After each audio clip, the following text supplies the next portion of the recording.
Miq të Prizmës, sigurisht në ato koncepte të punësimit të marrëvajtjes në administratën publike, dhe ne marrëzia më e madhe është mos krijimi i kushteve të një administrate të qëndrueshme,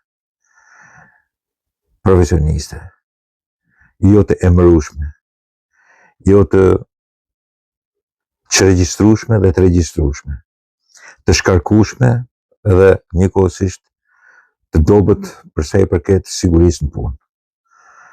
Një nga çastet që të bëjnë të mendosh në mënyrë, nuk e di, dëshpëruese, është një moment ku zëvendëstori i hipotekës, apo themi kadastrës Vlorës, nuk i njoh problematikat, mund të jetë kadastër ose hipotekë shumë problematike, dhe sigurisht është.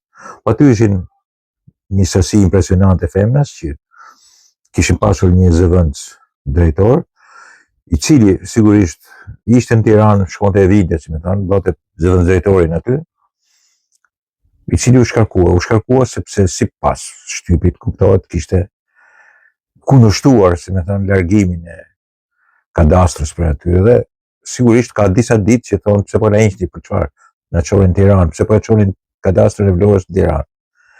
Nuk e di problemin edhe nuk mund të them asgjë, po problemi qëndron këtu. Shkarkimi. Nuk funksionon kështu. Më kujtuan çastet kur mua nuk më shkarkuan si drejtori i DRKK-s, po më kërkuan që në njësi tyre edhe të një punë tjetër paralele, sigurisht jo si ajo që isha unë, t'jepja dorëheqjen neve.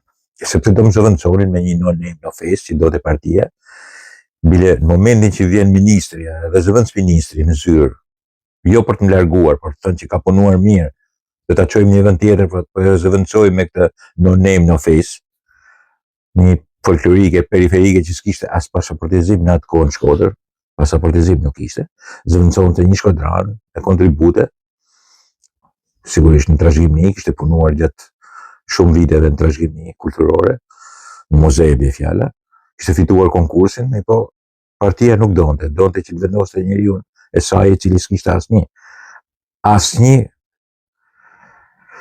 jo vetëm vend pune, nuk kishte filluar, s'kishte punuar askund në trashëgimni, po s'kishte denin, kishte marruar vetëm letërsi, ishte no name no face, dhe po ishte një person i cili kishte kontribute. Po ti besosh partisë, partia kështu ta bën. Dhe partia po i bënte edhe këtij, dhe prandaj në një farë mënyre tani po bëj edhe këtë diskurs. Sepse ato gra që ishin aty, sa do t'interpretojnë, nuk interpretojnë, aty po ju vinte keq, seriozisht po ju vinte keq për këtë drejtorin.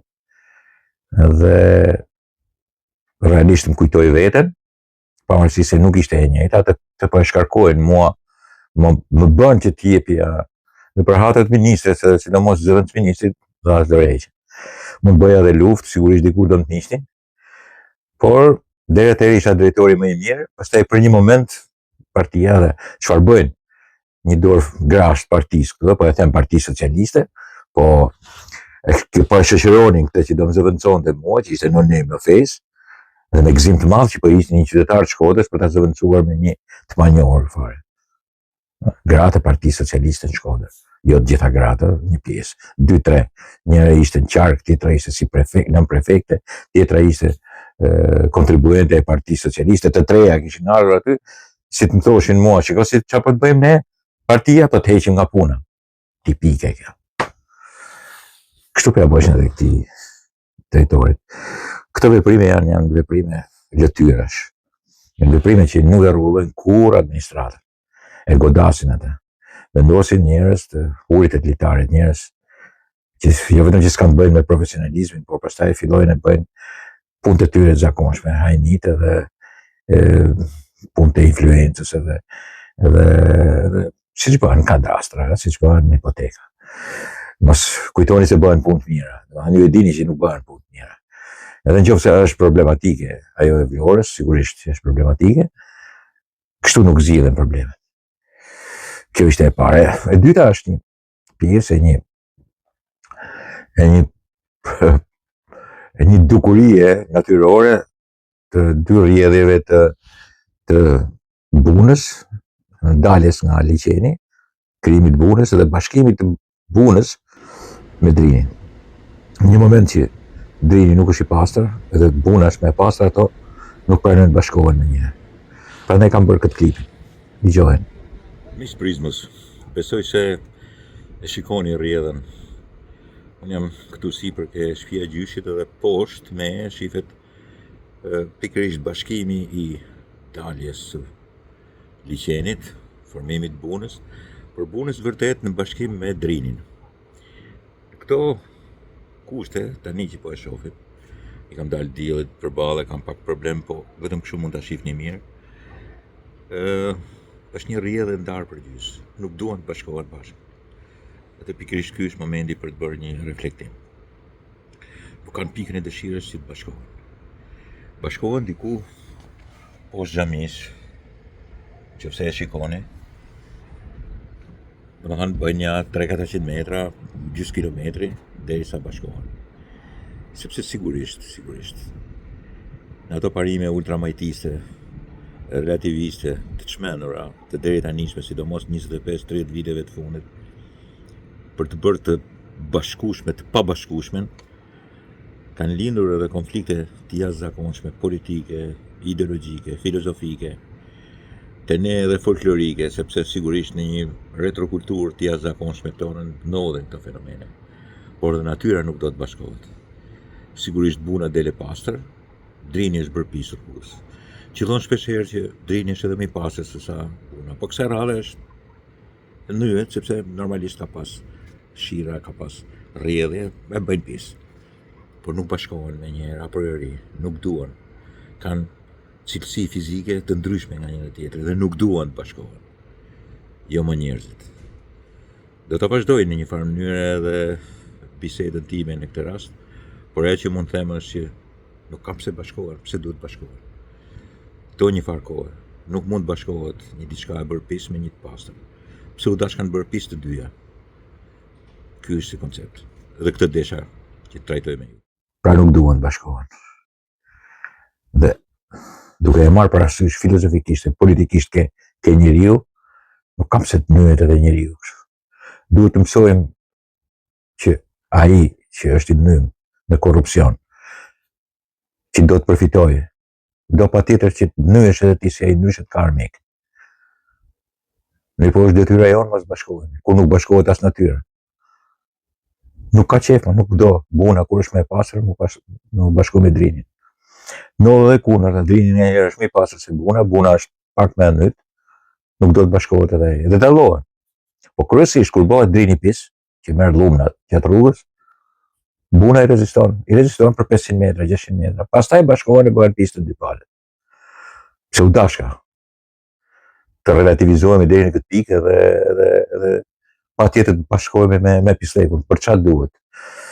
Na kanë mësuar prej 50 vjetësh, duke filluar nga fundi i diktaturës dhe e gjithë marrëzia jon postkomuniste, ultramajtiste dhe negativiste e postkomunizmit shqiptar ose asaj që e quajmë periudhë tranzicioni, që është vërtet, ky nuk është një tranzicion, është postkomunizëm.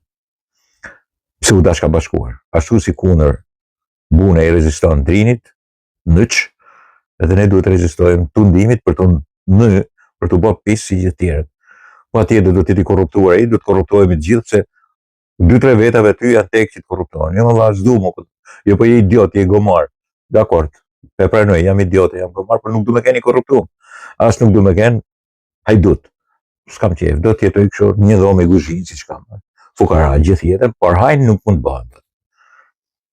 Mund të më konsiderosh gjithçka, po hajnë jo. Nuk kam nevojë. Kur kjo është dukuri natyrore, po ke njerëzit, pra mjaft me relativizm, mjaft me këtë ultramajtizëm të çmendur, këtë maskarellë të jashtëzakonshëm. Këtë që duhet të bëhen të gjithë njerëzit në që nyhet gjithçka, sepse kështu e nin veten e hatë nyçat. Nuk është e nevojshme. Nuk është e nevojshme dhe nuk duhet ndodhi më. Duhet më thënë stop kësaj dukurie. Ashtu si thot edhe natyra. Nuk ka dëshirë të bashkohen. Absolutisht nuk ka dëshirë. Edhe nuk duhet kemi as ne dëshirë për të bashkuar. Tjetra, një gjë një për atyre me një emrin Peka, të një stacion televiziv që i thote policia ka vepruar jo në mënyrë proporcionale me demonstruesit. Duhet vepronte në mënyrë proporcionale. Natyrisht që kanë marru Akademinë e Vigjitolit edhe shkollat e Tuçit, këta tipat, edhe sigurisht që duket jo proporcionale veprimi i policisë, por në fakt me logjikën e tyre për idioti, proporcionalizmi di çfarë është, nëse demonstruesit gjujnë me bomba Molotov, duhet që edhe policia të gjujnë me bomba Molotov. Ky është proporcionaliteti. Ata gjujnë me Molotov, edhe ti do t'i gjush me Molotov. Jo. Policia, ata gjujnë me Molotov, ata gjujnë me ujë, për të fikë edhe Molotovin. Një po këtë nuk e qunë dhe proporcionale. Qute acarim të policisë. Gaz. Sigurisht që jam dakord me gazin e skadu, po gazi është bërë për atë punë, për atë punë e kanë bërë që kur ti nuk merr vesh e vazhdon me Molotov, gazi shuan pjesën e Molotovit. Është disproporcionale, por në favor të atyne që sigurisht nuk e përdorin proporcionalitetin, se ju thash edhe një herë. Proporcionalitet në idiotizmin e Akademisë Vigjitorit e dikush është kur ti gjuan me Molotov, duhet që edhe policia të gjujë me Molotov. Po jo, nuk gjuhet me Molotov. Mund gjuhet edhe me një gjë tjetër, se Berisha për shembull nuk ka gjuhet me Molotov, ka gjuhet me plumba dhe ka lënë të vdekurit edhe të plagosurit. Po në të njëjtin bulevard. Por s'po themi të shkojmë deri ke ky proporcionalitet i këtyre pekajve me origjinë nga Berisha. Problemi është se Akademia e Vigjitorit këtë kërkon si protokoll, proporcionalitetin. Ata kanë idenë që ti kur i gjuan me Molotov, ata duhet ta kthejnë me Molotov. Përndryshe, atëherë kush është proporcionalitet sipas mendjen driturve edhe njerëzve të Akademisë Vigjitorit, kush është ky proporcionalitet? E fundit, Sali Berisha largon nga karrikja të ftuarën e Këshillit të Evropës apo Komisionit dhe ulet vetë. Ka që i vdekur është për të dukur diku, që jam, sa zëvëndin dhe ata e lejojnë. E lejojnë një plak t'ilë, se thonë, kush e di për ne bjen fikët këtu, dhe i ka Albana Vokshi, se ata s'lejojnë, s'kan karrike tjetër, atë karrike kanë, edhe ulet Sali Berisha. Deri këtu shkon marzia e tij.